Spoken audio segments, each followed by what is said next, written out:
가을 햇살이 따스하게 내려앉은 한적한 시골 마을. 오래된 기와집의 마당에는 고요함이 감돌고 있었다. 한옥의 단아한 처마가 드리운 그늘 아래 하얀 털을 가진 진돗개 한 마리가 웅크린 채 나른한 오후를 만끽하고 있었다. 그의 이름은 아름이었다. 눈부시게 하얀 털은 깃털처럼 풍성했고 늠름하게 치켜든 꼬리는 마치 백구라는 이름의 깃발처럼 펄럭였다. 그의 굳건한 눈에는 깊은 지혜와 함께 이 땅의 지배자만이 가질 수 있는 오만함이 서려 있었다. 아름은 스스로를 이 마당에, 나아가 이 언덕 전체의 왕이라 생각했다. 그의 영역은 집안의 따뜻한 마루에서부터 울타리 너머에 시냇물이 흐르는 곳까지 이어졌다. 그는 이 모든 것을 다스렸다. 이른 아침 마당을 가로지르는 길고양이들을 내쫓고 처마 밑에 둥지를 튼 참새들에게 경고의 으르렁거림을 보냈다. 때로는 밤늦도록 들판을 배회하며 자신의 영역을 침범하려는 너구리나 족제비와 마주하기도 했다. 그는 늘 승리했고 그 승리는 그의 자존심에 기름을 부었다. 이 땅 위에서는 그를 이길 자가 없었다. 그 어떤 존재도 그의 위엄에 도전할 수 없었다. 아름아, 거기서 자고 있니? 나지막하고 다정한 목소리가 들려왔다. 마당 한켠에서 농기구를 손질하고 있던 할아버지 민준이었다. 그는 아름의 유일한 친구이자 가족이었다. 할아버지는 따뜻한 눈으로 아름을 바라보며 미소를 지었다. 아름은 할아버지의 목소리를 듣자 꼬리를 한두 번 가볍게 흔들었다. 그것은 완벽한 복종의 표현이 아니라 동등한 관계에서 나오는 애정의 표시였다. 할아버지는 아름의 왕국을 존중했고 아름 역시 할아버지의 영역을 침범하지 않았다. 그들은 서로의 존재를 깊이 이해하고 있었다. 할아버지는 아름에게 밥을 주고 쓰다듬어 주고 따뜻한 보금자리를 제공했다. 아름은 할아버지에게 무조건적인 충성과 보호를 약속했다. 그들의 관계는 서로의 필요를 채워주는 완벽한 균형이었다. 오후가 깊어지면서 바람이 한결 부드러워졌다. 흙과 풀, 그리고 익어가는 곡식 냄새가 뒤섞여 평화로운 향기를 만들어냈다. 아름은 눈을 감고 그 냄새를 들이마셨다. 그의 머릿속에는 평화로운 왕국의 풍경이 그려졌다. 그때 그의 코가 낯선 냄새를 감지했다. 위협적이거나 불쾌한 냄새는 아니었지만 그가 알지 못하는 종류의 냄새였다. 아름은 천천히 눈을 떴다. 그의 시선은 하늘을 향했다. 새파란 하늘 위, 한 점의 검은 그림자가 원을 그리며 천천히 날고 있었다. 독수리였다. 거대한 날개를 펼친 채 바람을 타고 유유히 선회하는 독수리의 모습은 경이로웠다. 하지만 아름의 눈에는 그저 건방지고 오만한 침입자로 보일 뿐이었다. 감히 내 영역 위를 날다니 그는 낮게 으르렁거렸다. 독수리의 냄새는 흙과 풀이 아닌 차갑고 날 것 그대로의 짐승 냄새였다. 아름은 독수리가 땅의 냄새를 이해하지 못하는 존재라고 생각했다. 녀석은 하늘을 날아다니며 땅의 섭리를 거스르는 비겁한 사냥꾼에 불과하다고 아름은 독수리를 향해 짤막하게 짖었다. 그의 짖음은 경고이자 어서 내 영역에서 사라져 라는 명백한 명령이었다. 하지만 독수리는 미동도 하지 않았다. 여전히 한 점의 검은 그림자로 남아 하늘을 유영할 뿐이었다. 아름은 자신의 위엄이 통하지 않는다는 사실에 짜증이 치밀었다. 그는 다시 한번 낮게 으르렁거리며 퉁명스럽게 고개를 돌렸다. 저런 무의미한 존재에게 더 이상 신경 쓸 가치가 없다고 생각했다.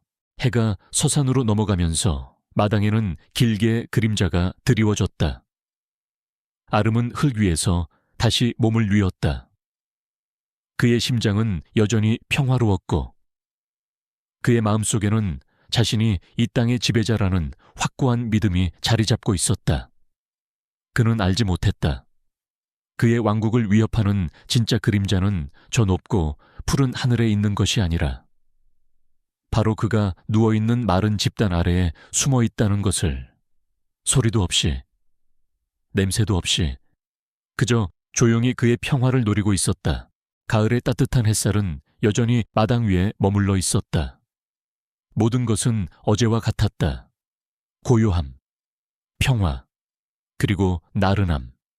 아름은 마른 집단 위에 웅크린 채 깊은 잠에 빠져 있었다. 그의 몸은 이완되어 있었고 꿈속에서 그는 여전히 자신의 왕국을 호령하는 늠름한 왕이었다. 그때였다. 등 뒤에서 느껴지는 서늘한 감촉, 그리고 날카로운 고통이 잠결을 파고들었다. 아름은 본능적으로 몸을 튀어 올렸다.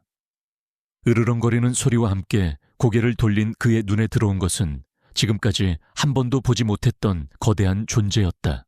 그것은 뱀이었다. 하지만 아름이 보아온 여느 뱀과는 달랐다. 거대한 몸통은 아름의 몸보다 훨씬 두꺼웠고 칙칙한 갈색 비늘은 흙먼지 속에서 음산하게 빛났다. 무엇보다 녀석의 머리 위에는 살모사와 같은 뿔이 돋아나 있었다. 아름은 그 기괴하고 흉측한 형상에 온몸의 털을 곤두세웠다. 녀석은 마른 집단 아래에 숨어 있었던 것이다. 아름이 눈치채지 못할 정도로 완벽하게 뱀은 이미 아름의 옆구리를 물어버린 후였다. 날카로운 독리가 박힌 자리가 욱신거리기 시작했고 온몸으로 맹독이 퍼져나가는 것이 느껴졌다. 아름은 격렬하게 짖으며 녀석에게 달려들었다.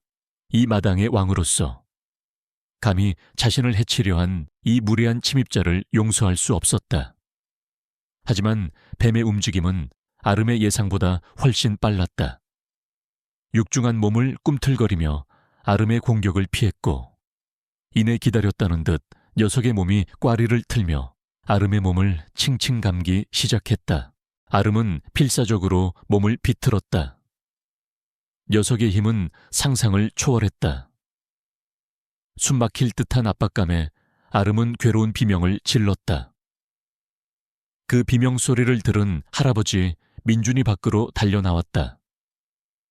멍하니 그 광경을 바라보던 할아버지는 손에 들고 있던 쇠스랑을 팽개치고 삽을 들고 달려갔다. 아름아, 괜찮아. 할아버지가 갈게. 그의 목소리는 두려움에 떨리고 있었다. 할아버지는 아름의 몸을 조여오는 뱀의 몸통을 향해 삽을 휘둘렀다. 하지만 뱀은 교활하게 아름을 방패 삼아 할아버지의 공격을 피했다. 오히려 할아버지는 삽에 맞아 아름을 더욱 아프게 만들었다. 아름은 이제 더 이상 왕의 위엄을 지키려 하지 않았다. 오직 살고 싶다는 본능만이 그의 머릿속을 가득 채웠다. 하지만 뱀의 압박은 점점 더 강해졌다. 갈비뼈가 부서지는 듯한 고통에 아름은 눈을 감았다. 그때 하늘에서 매서운 바람 소리가 들려왔다. 콱 하는 소리와 함께 거대한 그림자가 아름과 뱀 위로 드리워졌다. 아름은 희미하게 눈을 떴다. 하늘에서 내려오는 것은 바로 그가 경멸했던 독수리였다. 독수리는 마치 하늘을 꿰뚫는 번개처럼 빠르게 지상으로 강화했다. 아름은 독수리가 자신을 돕기 위해 온 것이라고 생각하지 않았다. 녀석은 그저 두 개의 싸움에 끼어든 무의미한 방해꾼일 뿐이라고 여겼다. 하지만 독수리는 아름의 예상과 달랐다.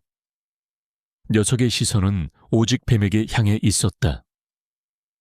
독수리의 부리는 날카로운 칼날 같았고 발톱은 마치 나처럼 휘어져 있었다.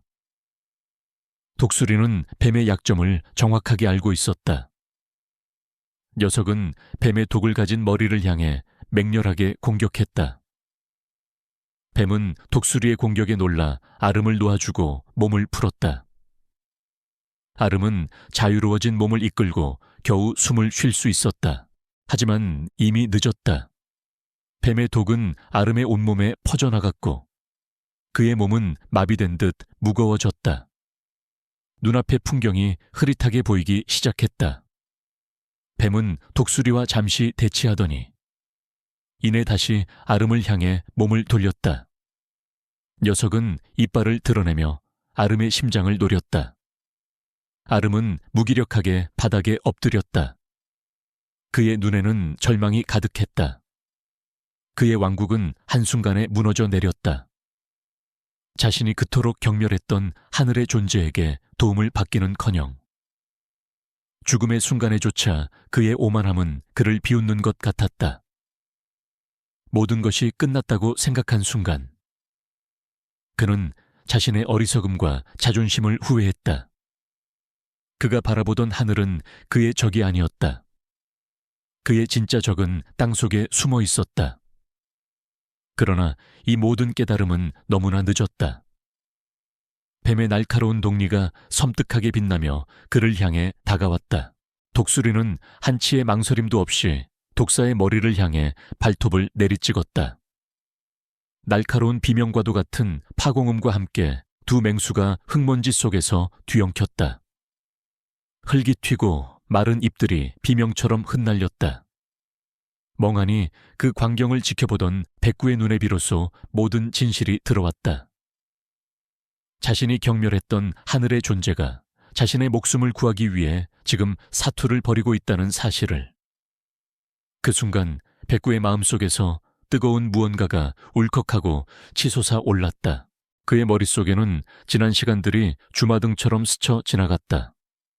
따스한 햇살 아래 자신이 마당의 유일한 지배자라고 믿었던 나른한 오후의 풍경.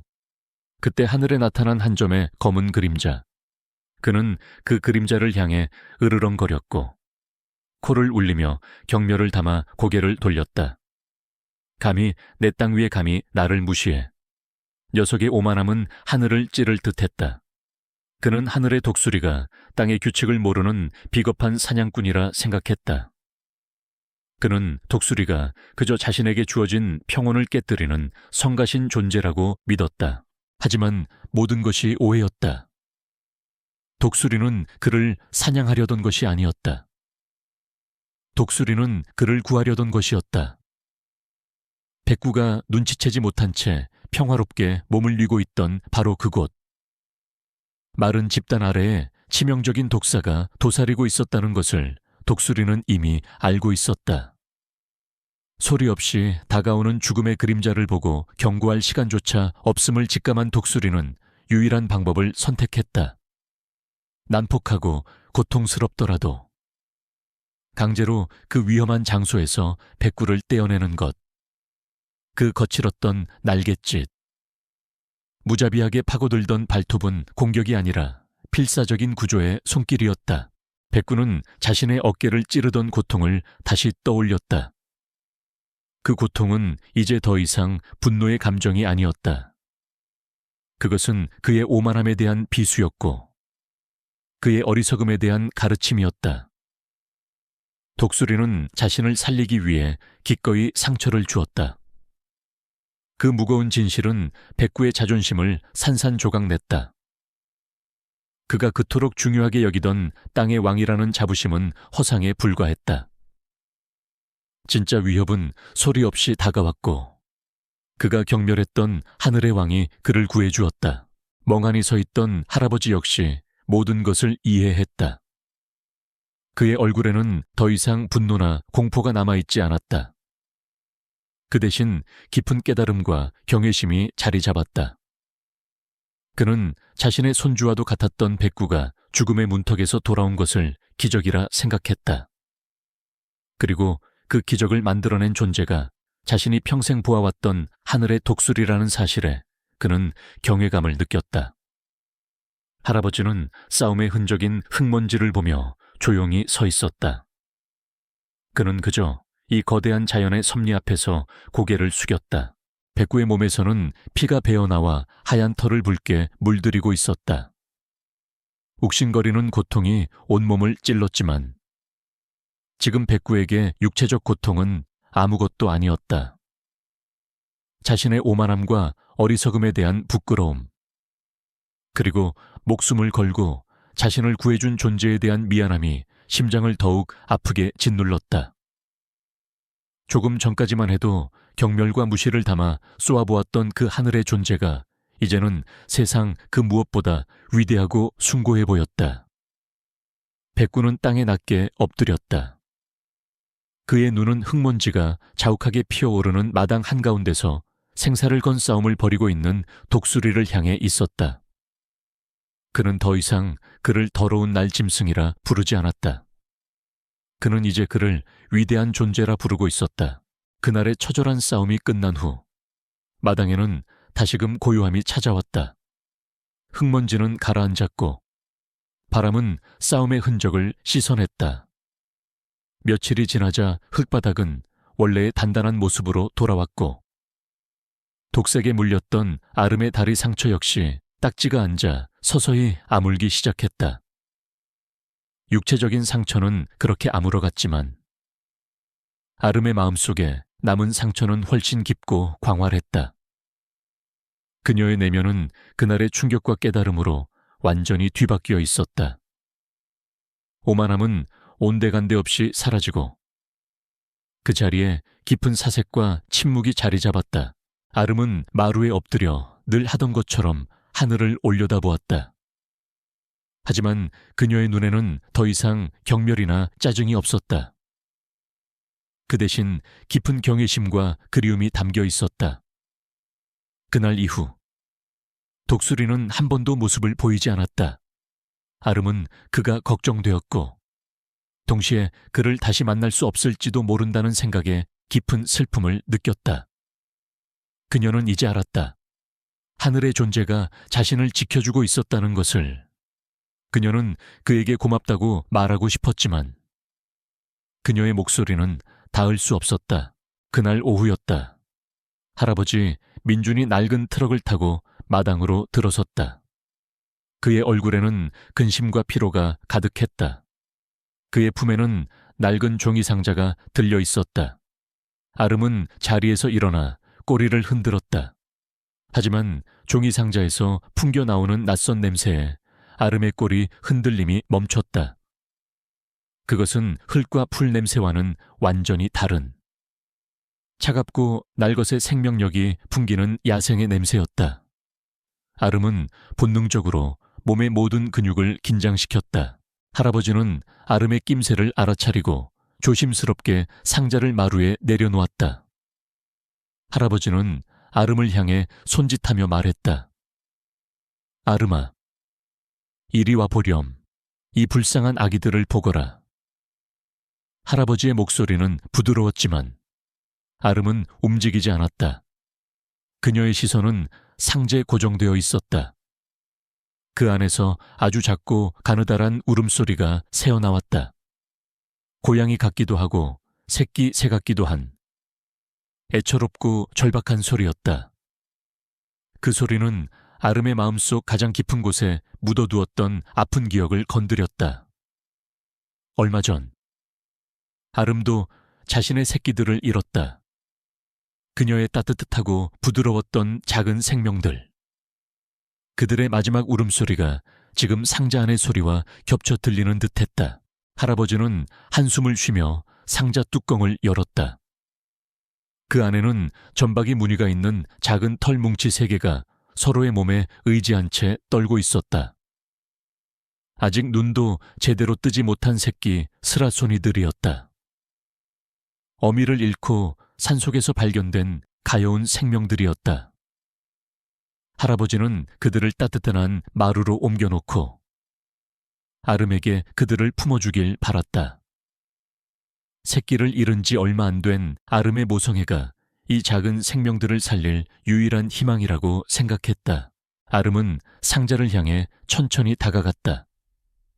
그 걸음걸이에는 예전의 오만함이 없었다. 그녀는 조심스럽게 고개를 숙여 안을 들여다보았다. 그 황금빛 눈에는 호기심 대신 고통과 불안이 뒤섞여 있었다.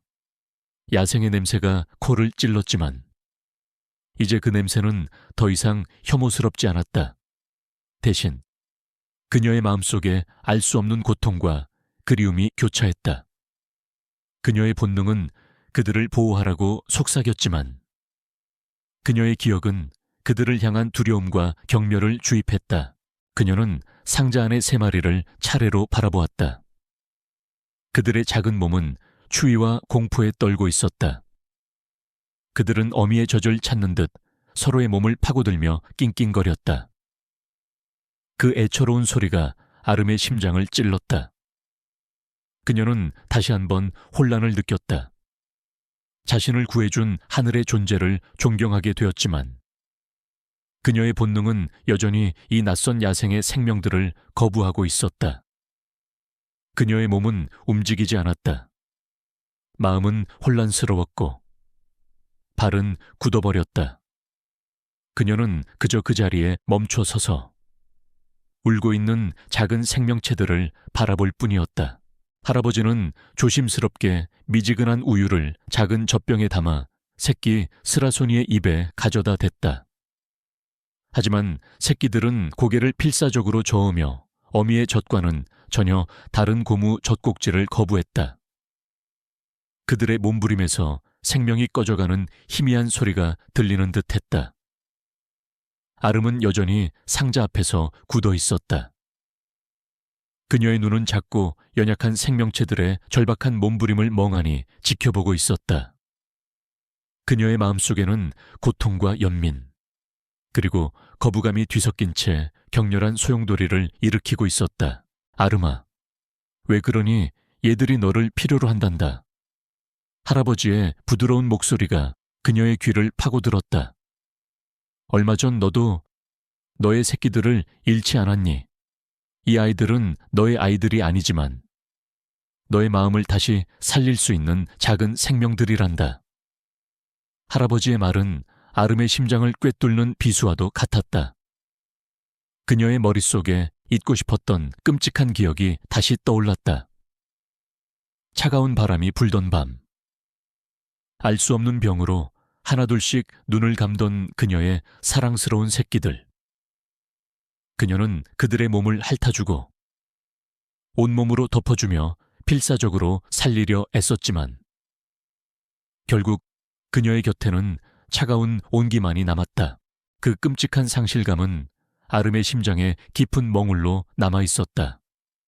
그리고 지금 상자 안의 새끼 스라소니들의 모습은 그 멍울을 다시 아프게 건드리고 있었다.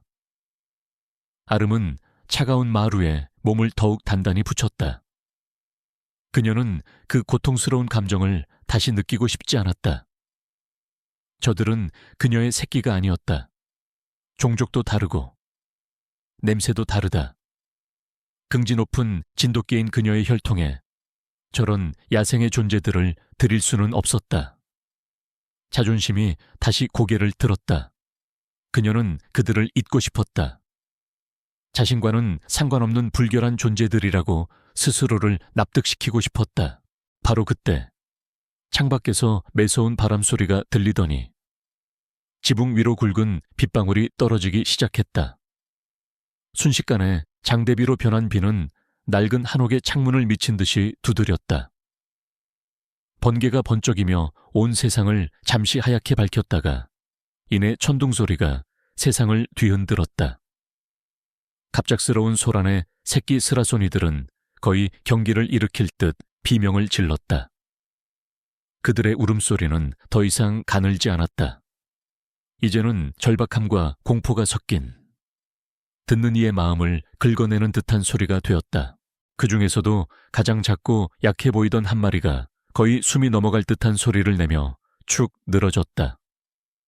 그 소리, 그 마지막 같은 희미한 울음소리가 아름의 가슴을 꿰뚫는 창이 되었다. 억지로 쌓아 올렸던 자존심과 경멸의 벽이 그 한순간에 와르르 무너져 내렸다. 그녀는 다시 눈을 감았다. 그리고 그녀의 눈앞에 다시 나타난 것은 새끼 스라소니들이 아니라 어둠 속에서 희미하게 숨을 쉬던 그녀의 사랑스러운 새끼들의 모습이었다. 그들은 똑같은 소리를 내며 똑같이 몸을 떨고 있었다.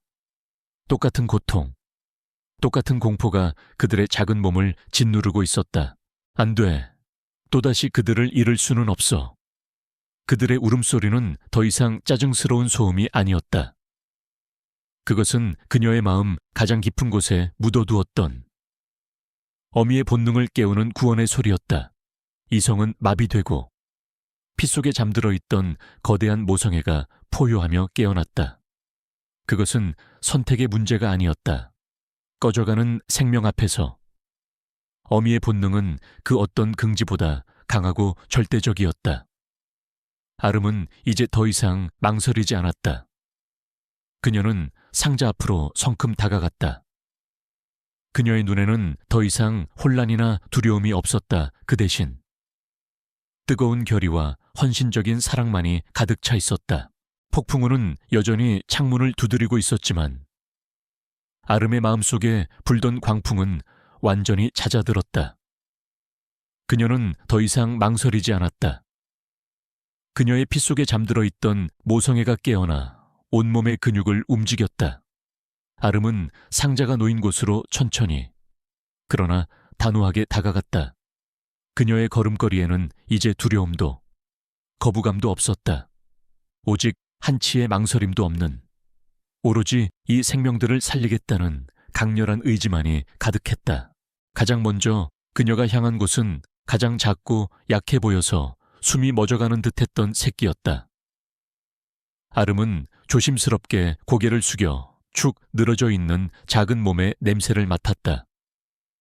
여전히 야생의 냄새가 났지만 이제 그 냄새는 더 이상 불결하거나 낯설지 않았다. 대신 꺼져가는 생명의 희미한 기운과 함께 그녀의 심장을 저릿하게 하는 애처로움이 느껴졌다.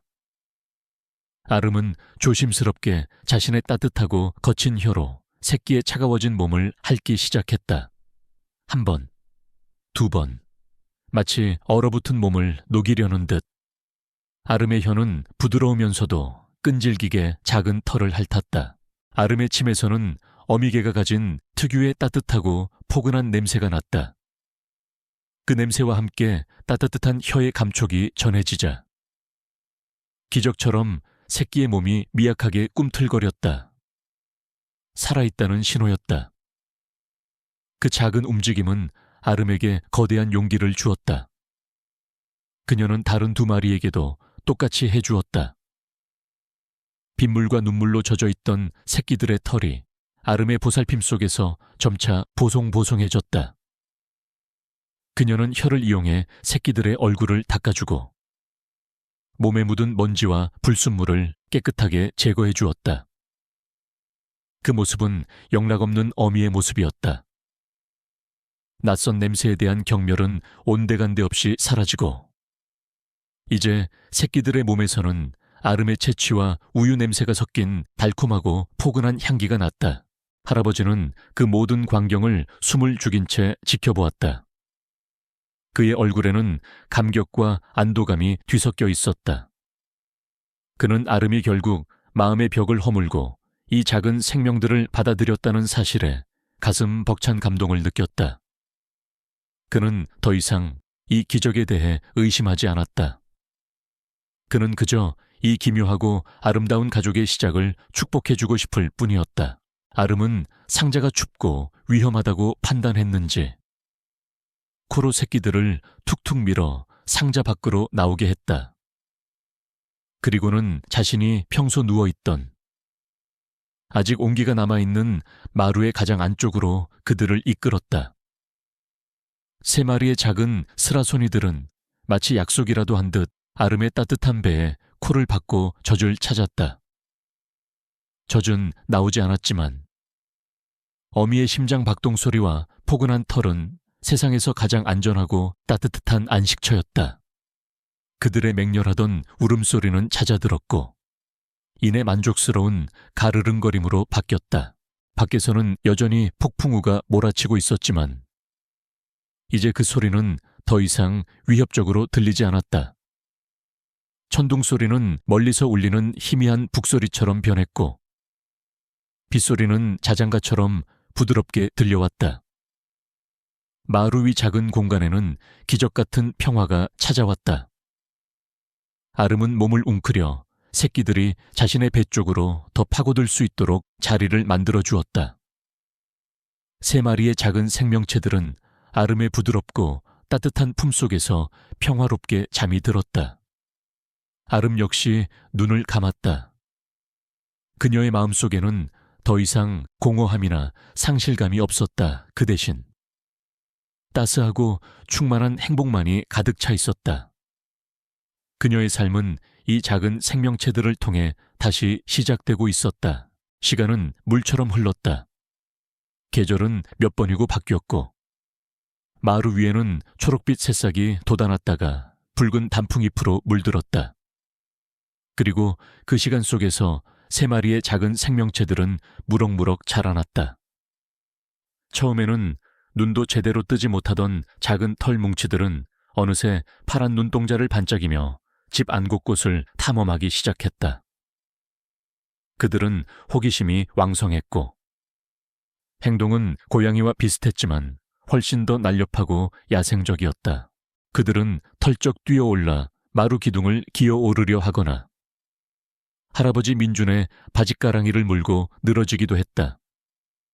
발톱을 세워 마룻바닥을 긁는 소리, 가구를 향해 몸을 날리는 소리가 집안에 가득 찼다.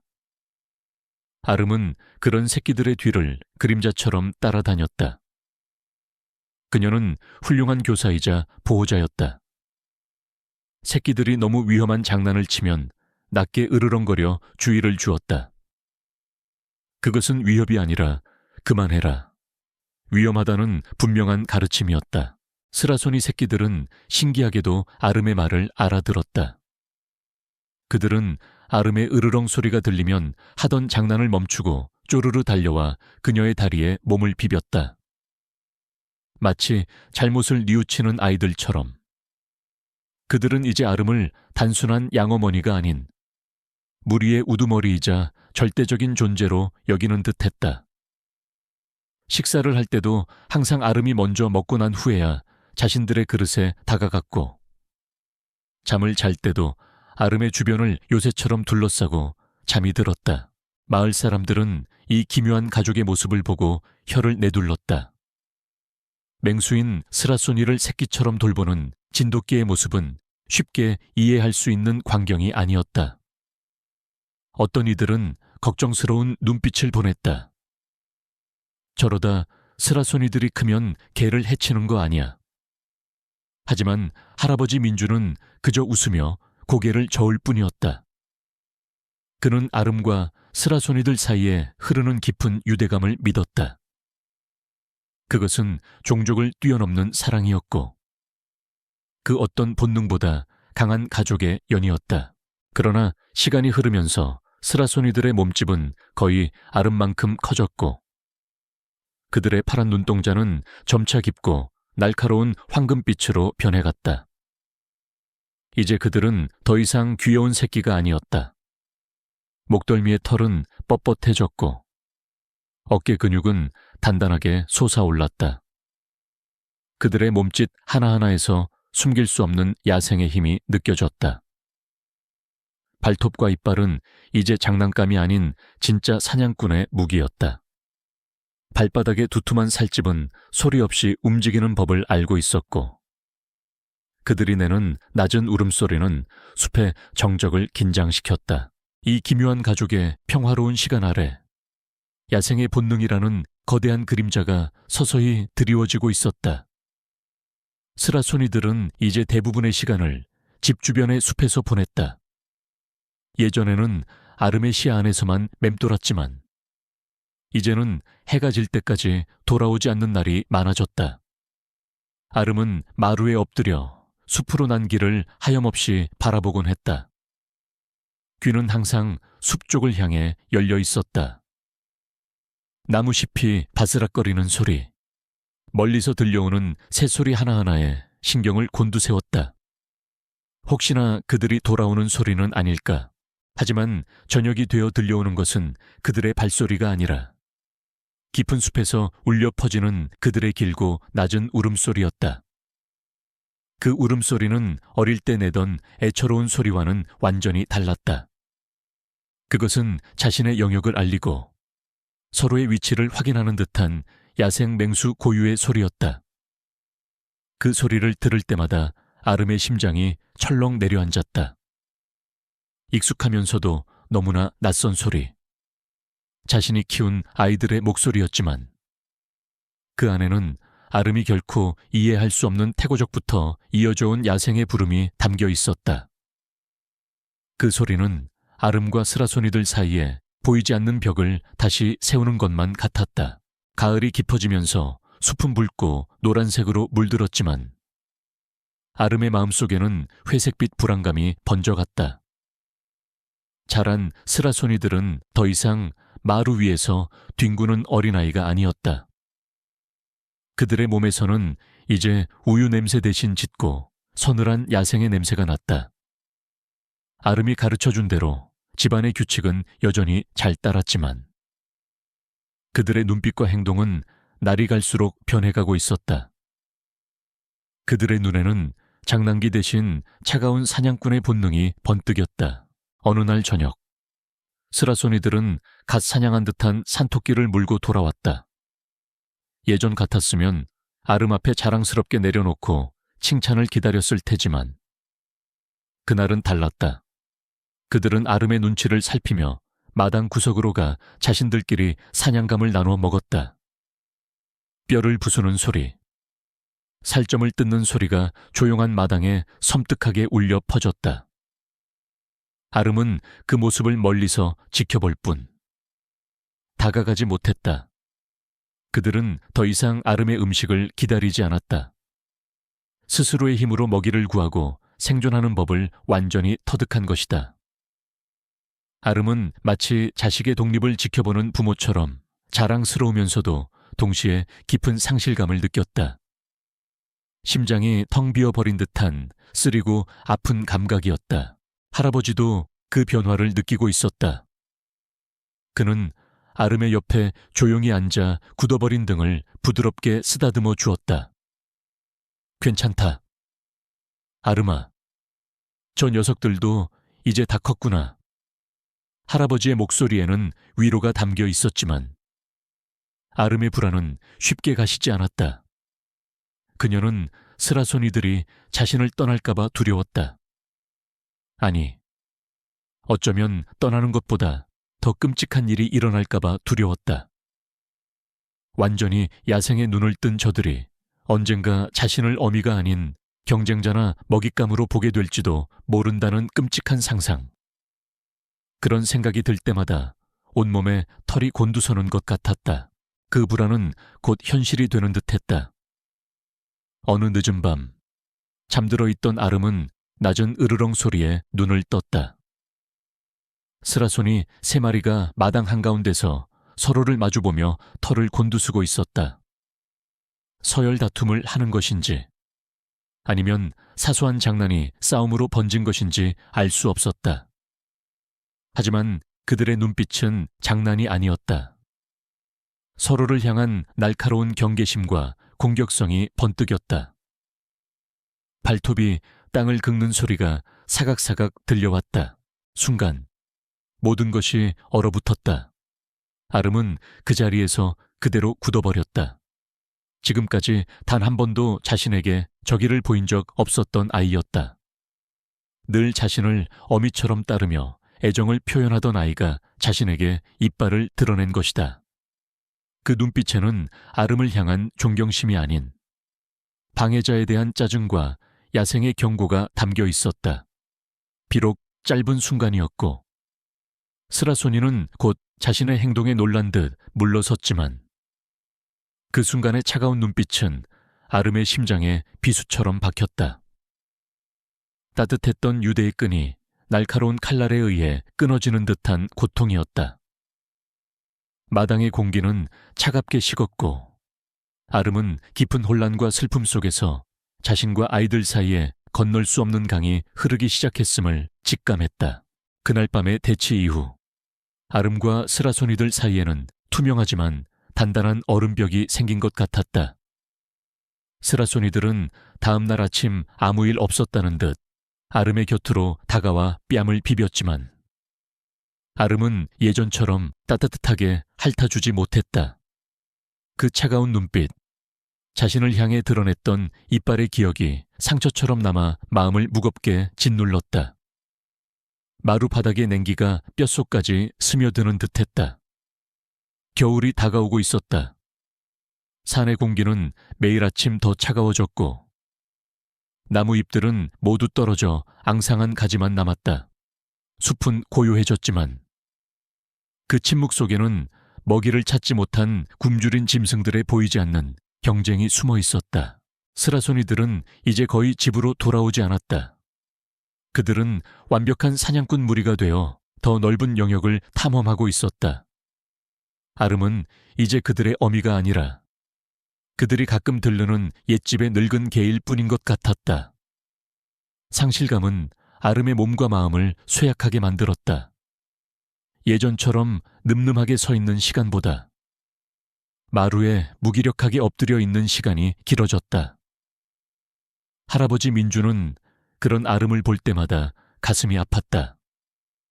영양가 높은 특식을 만들어주며 기운을 차리게 하려 했었지만 아름은 몇 번 입을 댔다 말았다.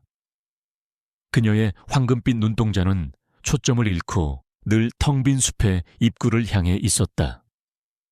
그들이 떠난 자리는 너무나도 컸고 그 공허함을 채울 방법이 없었다.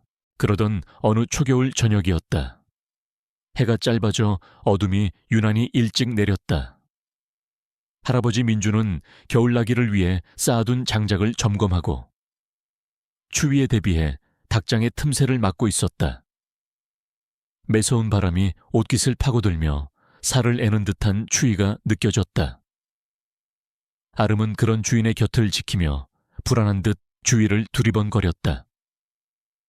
유난히 조용한 밤이었다. 귀뚜라미 소리도, 바람에 나무잎 스치는 소리도 들리지 않는 무거운 정적. 그때였다.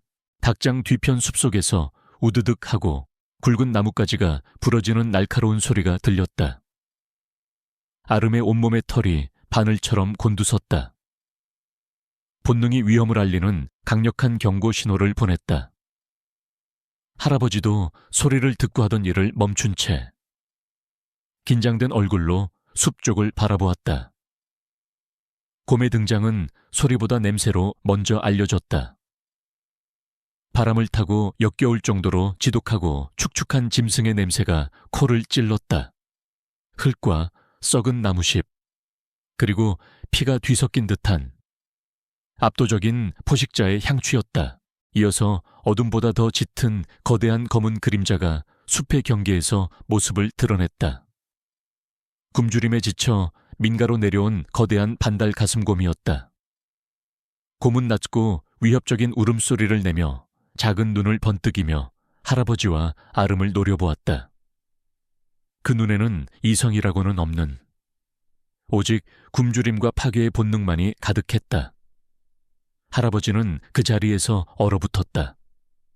손에 들고 있던 망치가 바닥으로 떨어지며 둔탁한 소리를 냈다.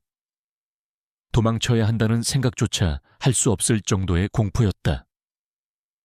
곰은 앞발을 한번 땅에 내리치더니 할아버지를 향해 천천히 다가오기 시작했다. 그 육중한 몸이 움직일 때마다 땅이 미세하게 울리는 듯했다. 그 순간 아름이 움직였다. 쇠약해졌던 몸이라고는 믿을 수 없을 만큼 번개 같은 속도로 할아버지의 앞을 가로막아섰다. 그녀는 거대한 곰을 향해 자신의 작은 몸이 부서져라 지저대기 시작했다. 그것은 공포를 이겨낸 필사적인 충성심의 포효였다. 이분을 해치려면 나를 먼저 넘어가야 할 것이다. 아름은 알고 있었다. 자신의 힘으로는 곰의 상대가 되지 않는다는 것을. 하지만 그녀의 피 속에 흐르는 것은 주인을 지키고자 하는 죽음도 두렵지 않은 진돗개의 본능이었다. 곰은 귀찮은 벌레를 보듯 아름을 잠시 쳐다보더니 신경질적으로 앞발을 휘둘렀다. 아름은 간신히 그 공격을 피했지만 그 위력적인 바람에 몸이 휘청거렸다. 이제 끝이라고 생각한 순간이었다. 아름의 몸은 곰의 육중한 공격에 휘청거렸다. 뼈마디가 비명을 지르는 듯한 고통 속에서도 그녀는 물러서지 않았다. 주인을 향해 조금씩 다가오는 곰의 거대한 몸집을 보며 아름은 마지막 힘을 모아 으르렁거렸다.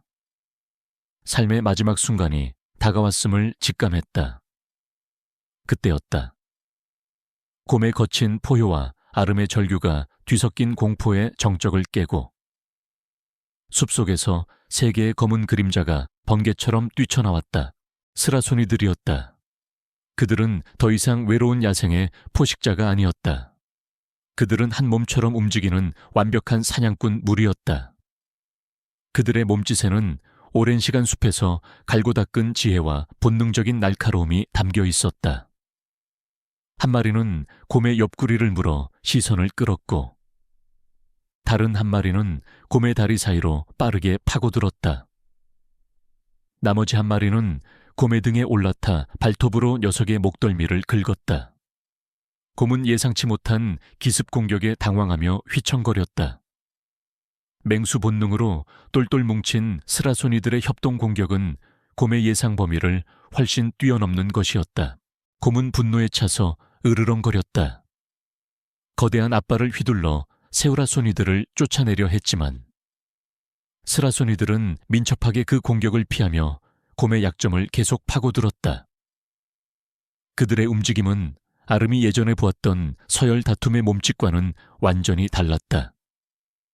그것은 생존을 위한 투쟁이었고 동시에 그들의 가족을 지키기 위한 처절한 싸움이었다. 싸움은 오래가지 않았다. 곰은 결국 이 이상한 작은 무리를 이길 수 없음을 직감하고 굴욕적인 울음소리를 내며 숲속으로 달아났다. 모든 것이 순식간에 끝났다. 정적 속에서 할아버지는 무너져 내린 아름을 안아들었다. 그의 얼굴에는 안도감과 충격, 그리고 이해할 수 없는 감정들이 뒤섞여 있었다. 아름은 곰에게는 미치지 못할 공격이었지만 스라소니들의 공격으로 온몸에 난 상처를 입고 땅에 쓰러져 있었다. 하지만 그녀의 눈빛은 더 이상 슬픔이나 불안으로 가득 차지 않았다.